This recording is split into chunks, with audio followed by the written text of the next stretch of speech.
having a party without me? Let's party! 准备有这边的手，阿爷。 Happy Halloween, boot lovers! Today I'm going to be ranking your favorite Halloween specials. I got these suggestions through my community tab, through my TikTok, through my Instagram. Whoa, what? I have an Instagram. Look at these amazing memes. So spooky and festive and seasonal. Look at this awesome edit of this current makeup you're looking at of the character Bugaboo. More on this guy later. I'd really appreciate if you checked out my Instagram. I thought people didn't care about it, but apparently they do. I've had companies tell me I don't have enough Instagram followers. I love this industry. What's scarier than constant rejection? Woo!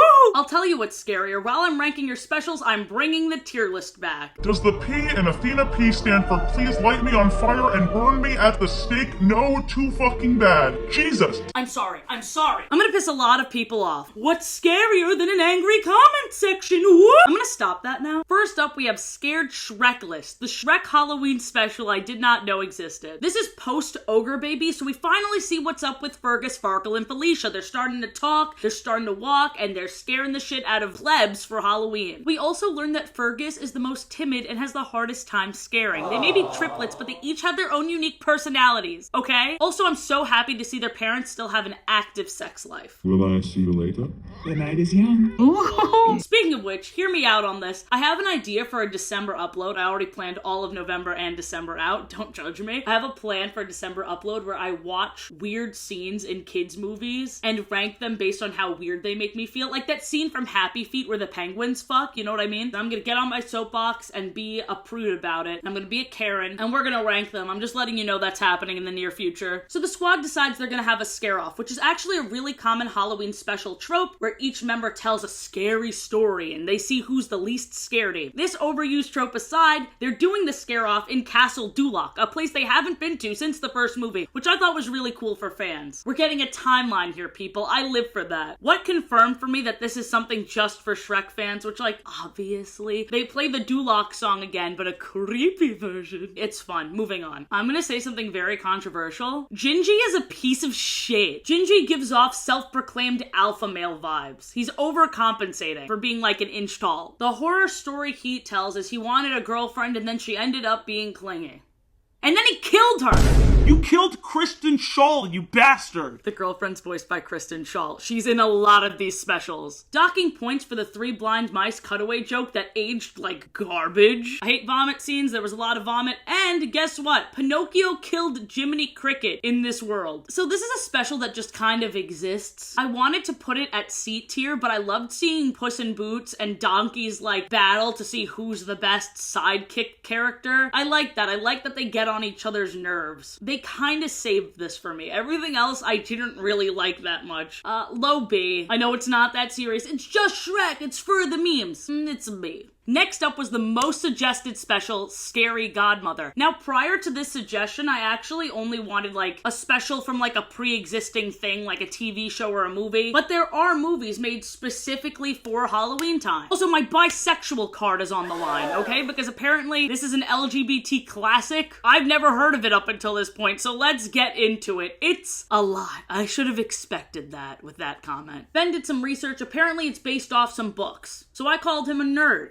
I was already scared when we saw the humans, what most of the humans look like. Most of the characters' eyes are so beady and lifeless. It's like almost Tim Burton-y, but somehow more dead in the eyes. Our main character, Hannah, not only has a heart of gold, but she's the only one with whites in her eyes. Also, I noticed something with this movie. This is the asshole kid, her cousin Jimmy, because of course it is. Every single time there's a snotty-nosed, bratty little kid, they got the bushy eyebrows. The bushy-eyebrowed bitch boy trope. Look it up. It's a thing. And if no one else has talked about it, I'm about to make a whole iceberg. This definitely goes without saying. The animation is so trippy. The character designs are very three-dimensional, and most of the world is two-dimensional. I felt like I was tripping watching it, which is not a bad thing. I see why somebody said this is a very gay movie. The monsters are so campy. There's this skeleton that's just very musical theater-y, and he says he works in the closet. Subtlety is not our forte.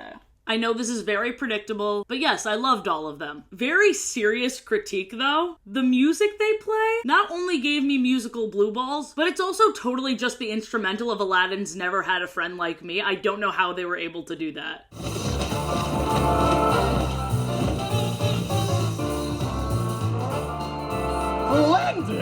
By the time Bugaboo came around, I was like, no way is this actually happening right now. Because very sweet guy. Bonkers to look at. Like, he came through the door, I'm like, they are not doing this. Every single monster got scarier. Like, legitimately, even to me, I was like, oh my god, this is a lot. The puns are god tier. The three that live together are broom mates. The vampire kid was so embarrassed by his parents, he said, oh, they're so embarrassing, I could just live.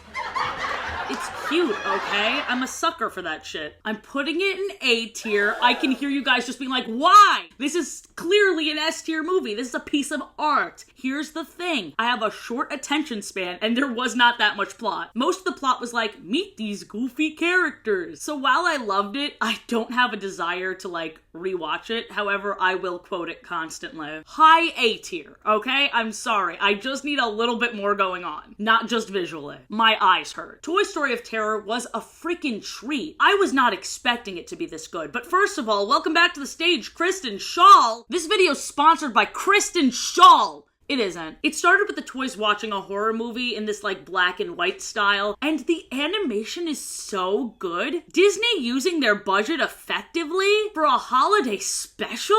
It doesn't seem real. I also was not expecting Jessie's trauma and abandonment issues to be brought up in this. Very sad. And spooky. I have to address something that's very upsetting though. Buzz finds this clear, stringy, almost off-white liquid on the floor of a motel room. He squishes it between his fingers and then tastes it and says it tastes disgusting. And they never say what that liquid was. Ew. The only thing we know about this liquid that Buzz, for whatever reason, put in his mouth is that Mr. Potato Head stepped in it before running off. I sure hope he comes back soon. Can't have a horror movie without Head. I mean, Mr. Potato Head. Honestly, though, the premise of the special is brilliant. It further cements their formula that they have, which is just toys plus new setting equals fun new adventure. They're in a motel, and the motel owner is actually training his really cute iguana to steal toys and bring them back to him so he can sell them on this website. I'm gonna ruffle some feathers. I like this special better than Toy Story 4. I did not care for Toy Story 4. Toy Story 4 made me want to square up with the 3-year-old. That's not okay. I am actually shocked at how good this special is. It did not have to go this hard. Low S tier. Honestly would be even higher in S tier if it wasn't for the fact that we don't know what happened to the iguana, and that makes me really sad. I had so many requests for Phineas and Ferb, and the funniest thing is that every person suggested a different special. I ended up watching two. The first one I watched was Drusselween. I butchered that. Drusselsteinween. They did a Halloweenified theme song, which I love when people commit. I love when people commit to a theme. And the Halloweenified theme song is even better than the original in my opinion, which is hard to do because the Phineas and Ferb theme song already is a bop and a half. Very important side note, every year for the Kids' Choice Awards, I voted for Spongebob. I was and am a Spongebob stan. I was aggressive about it. But one year, I thought to myself, you know what? Phineas and Ferb is a good show. So I voted for Phineas and Ferb, and I immediately felt very guilty about it. So let's see today where my loyalty truly lies. Already, 1 point for Phineas and Ferb because Mrs. Fletcher, god damn! What is up with these cartoon moms and being so fine? I also love that her and her husband are clearly still active. Well, how do I look, dear? Oh no, a gorilla! It's giving me Hugh and Judy Neutron vibes, but if Hugh Neutron had more than one brain cell. Guys, I may be a fake fan because I had no idea Veronica dated Major Monogram's son. Who was gonna tell me? Also, the entire episode they were being really cute. It makes me really upset that Veronica ended up with Ferb, which I always had weird feelings towards anyway. I'm kinda mad now. Then I watched Night of the Living Pharmacist, which was really fun. I love that it was a 2-part special. It was a typical zombie movie though. They played with the formula a bit, and by played with the formula I mean they just injected a bunch of humor into it because Doofenshmirtz is a star. He is and always will be a star. The Perry Doofenshmirtz is one of the scariest things I've seen in any of these specials. I hate it. I hate it. Kill it. High A tier. People need to understand that A tier is still good. I can't apologize after every rating, so if you're mad, just be mad. Throw a fit. Throw your shit. But don't make me deal with it. Bars. Let's see today where my loyalty truly lies. Next, I watched SpongeBob Scaredy Pants. I haven't watched this in forever, but I remember it being so funny and then scaring the shit out of me at the end. The whole town is clowning on him. The kids' roasts are too good. There's not much to say. It holds up really well, and the end still makes me want to shit my pants. S tier stands for SpongeBob. Like I said, the reveal hits hard. I was laughing audibly. There were some jokes I even missed when I was a kid. The rating may be affected by nostalgia a little bit, but I still think it would have ended up in S tier. Let's talk about Sweet Life of Zack and Cody, Ghost of 613. I see memes of this everywhere, so I thought, no doubt this is gonna be good. I'm gonna be a Simon Cowell about this one. This is one of those shows that does not benefit from a laugh track. It is so overused. I feel like that's just the case with like kid sitcoms, but I was not a fan. Also, it made me feel old as goddamn dirt because when I was a kid watching this, I used to think Brenda Song and Ashley Tisdale were like adults in this show. Look at them! They're 15! Low A tier, don't like feeling old. Also, I remember it being funnier. Like, it was funny, but I think I just had too high expectations for this. Jimmy Neutron actually has more than one spooky special, but today we're watching the one that I remembered less about. It's called Sleepless in Retroville. The inventions in this show always just ignite my creativity. Like, my kid brain is on fire. I love the inventions in this show. Like the sleepover machine, I still want to have it. It's still useful for me. Oh my god, you don't even have to call up Domino's. It makes pizza for you. Hello? But like the old saying goes, too much of a good thing in Jimmy Neutron, it's gonna end up being bad. They combined this creepy, spooky story hologram with the pizza to create this demon pizza, which looks like the one from Saturn's Bars. Welcome back to I've Never Had an Original Thought in My Life, apparently. This episode also had the craziest ending. I'm only putting it in A tier just because I wish it were longer. It felt a bit rushed. I wanted more. It's The Great Pumpkin, Charlie Brown. Fun fact, available for free on Apple TV from October 28th, which already passed, sorry, to Halloween. So if you haven't watched it, watch it. It's a real treat. I watch the Christmas special every year, but somehow this one has escaped me. I think I only watched it like once or twice before this. I want to make this a yearly tradition. I still laugh at I Gotta Rock. It's so pathetic. I also forgot how pro-war Snoopy is. I feel like the whole World War I section didn't really resonate with me, but the art that came from it is really pretty, so I'll let it slide. Even though like I could have done without the whole Snoopy pretending to shoot people out of the sky thing. It's almost as if the 50s were different. S tier. It made me very happy. It was a very good special. Big City Greens. I've been meaning to watch the show for a while. It looks just so silly and goofy and right down my alley. I didn't realize it already had 3 seasons. I thought it just came out. Love a Halloweenified theme song, but I still haven't seen like the OG theme song, so...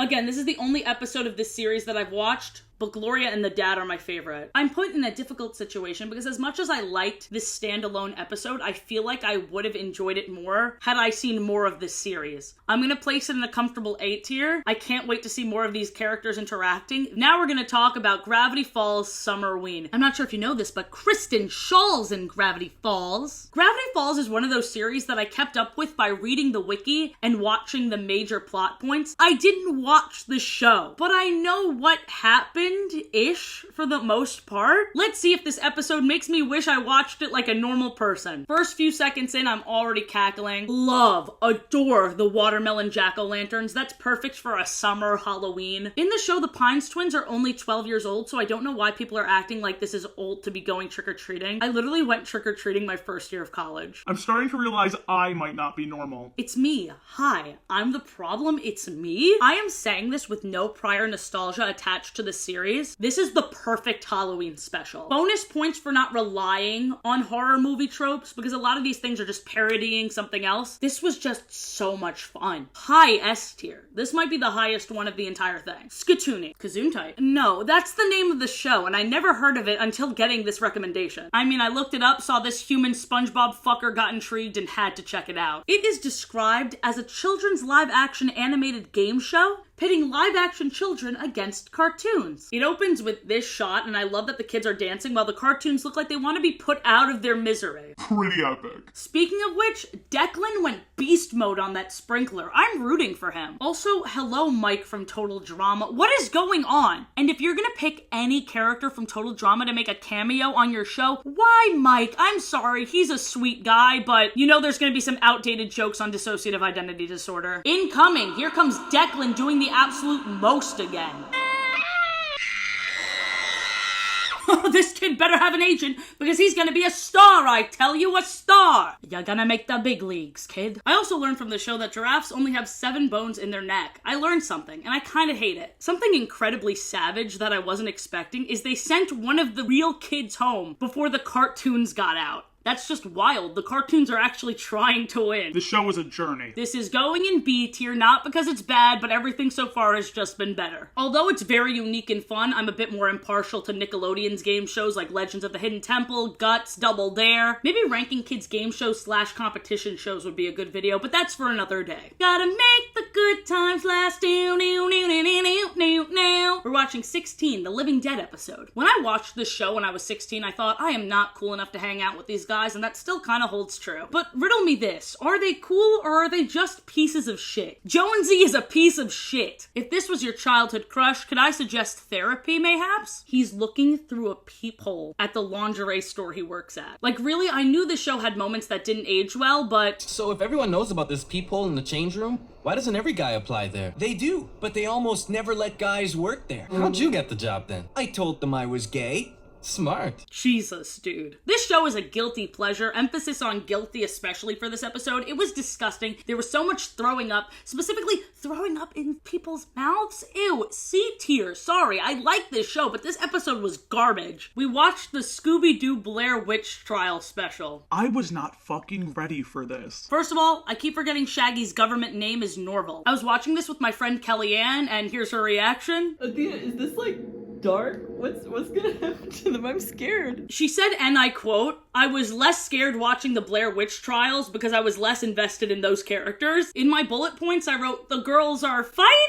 Because they were constantly bickering and really being bitches to each other. It was like weirdly edgy, and I kept reassuring myself, like, okay, this is on Cartoon Network. Like, this is gonna wrap up in a pretty bow and be all cutesy at the end, right? No, they go missing, and no one ever finds them, and it ends with Velma freaking crying. It made me feel really icky. It was very dark. It felt more like Adult Swim to me, to be honest. S tier, in a very different way. Usually I gravitate towards feel-good things, but this was just so undeniably good. The medium itself isn't something I would typically partake in, But like, it was good. I got the heebies and the jeebies, and the Bee Gees. As a chaser for that hard dose of reality we just had, we watched the Backyardigans. This episode is the funny boogeyman, although Austin is not funny at all. He mixed up entertaining with comedy. The two aren't always the same. He's like juggling, he's balancing things on his head, he's doing very impressive and skillful shit, but then he keeps going, isn't this funny, guys?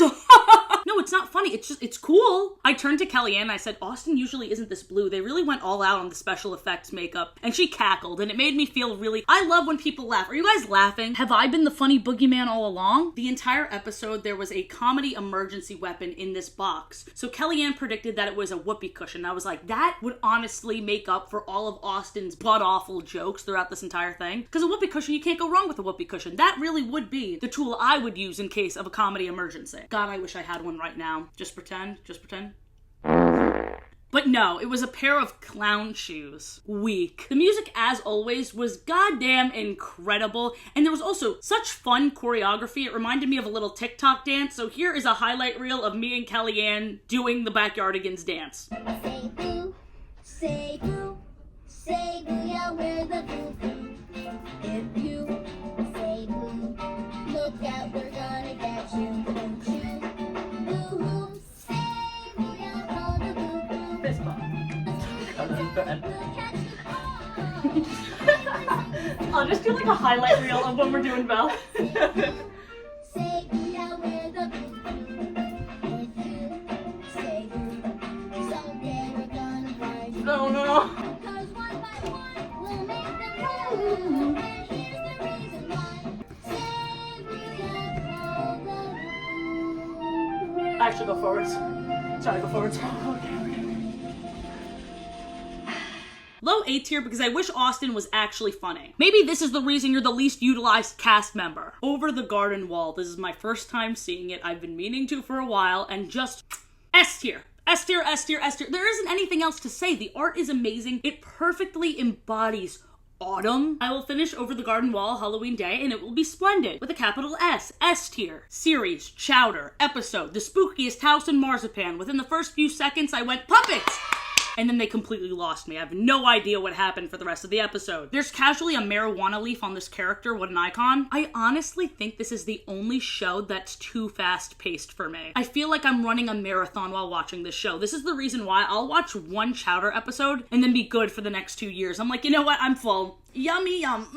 No more, please. No thank you. I know this show is a goof and a chuckle, but I don't know what the fuck happened, and that really bothers me. I would put it in B tier, but I laughed too much to justify that low rating, so it's low A tier. I wish I could keep up. The Simpsons has this ongoing Halloween tradition of treehouse horror. I looked up which is the best one, and the best one is apparently the 5th, which is season 6's. So that's the one we're watching. Oh my gosh, now I know where Give Me the Bat March, Give Me the Bat, Give Me the Bat comes from. It's a big meme. There's 3 stories in this. The first one that Give Me the Bat comes from is The Shining. And The Shining, I'm gonna piss a lot of people off by saying this, sucks. It sucks. I don't like it. I get what they were going for. It's a parody of The Shining. That whole story revolved around the joke, bad dad, and I don't really find those funny. Don't look too much into that. There's no specific reason for that or anything. The very, very last joke of that story, though, made me wheeze. It was so funny. They were watching the Tonys and they hated it. They were trying to turn it off. And all we hear from the TV is, chorus line of people. The next story is Time and Punishment, which I liked a lot. I think it was my favorite one. And it more than made up for the first one not being my cup of tea. The third story is Nightmare Cafeteria, which perfectly mixed gross out, weird, and creepy with genuinely hilarious. 2 out of 3 I really enjoyed. Also, at the end of Nightmare Cafeteria,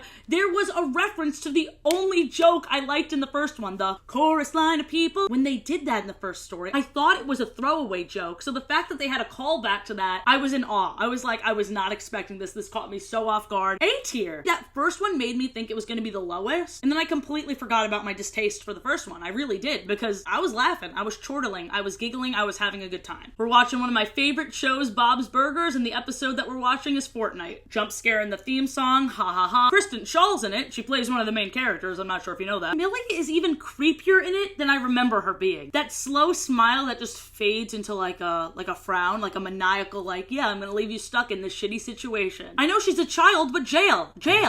Bob's Burgers is usually so feel-good to me, which is why I find this episode even more frustrating, which is what they were going for, but still, I watch Bob's Burgers to alleviate my anxiety, not to give me like 10 times more. I'm not a big fan of this episode. Millie kinda got her comeuppance at the end, but the kids still didn't get to go trick-or-treating, which hurts my heart. I wrote down A tier, but I think it's actually B tier. I don't like this episode, but I love the series. You know which Bob's Burgers Halloween special I like more? It was the one that ended with the parody of None of Your Business. If I want to put some sweets all up in my teeth, it's none of your business. I mean, that was so good. Even that end song alone was better than the entirety of the episode Fortnite. Halloweentown. Spoiler alert, this is my shit. Let's start with one of the first lines from Marnie. I'm 13. I'm basically a grown-up. Classic. Kids are so stupid. It starts with mom gatekeeping Halloween. I wonder why. I love this movie! And can I just say, they perfectly cast this movie. Look at their chins. I think they were related. I know the brother is supposed to be a buzzkill, like that's his whole thing in the beginning, but he said more people should care about Arbor Day because we should care about the trees, and that's kind of based. He just wants to help the environment. Can I confess something to you guys? It drags a little bit at some points. But the mom doesn't want her kids to be weird witches. It's internalized witch phobia, I tell you. Can I show you what the bus flying looks like? Goodbye. The Mayor Warlock, Which, spoiler alert, he's evil. he starts doing this sleight of hand magic, and they're freaking out at that, but they were just on a flying bus. Like, how are you not desensitized to this shit yet? Also, can I just say, I feel like if the special effects were, like, super realistic, it would be less fun. I like the special effects in this movie a lot. I think this movie is the second best thing to come out of 1998. The first is me. I'm not even trying to hide it. I want you to know that this S-tier placement is biased as fuck. Marnie and Luke are so iconic, and an AI could have generated the script in the best possible way. This is actual dialogue. I'm something of a big cheese around here. Maybe I could show you around sometime and buy you an ice cream. And then Marnie replies with, you know,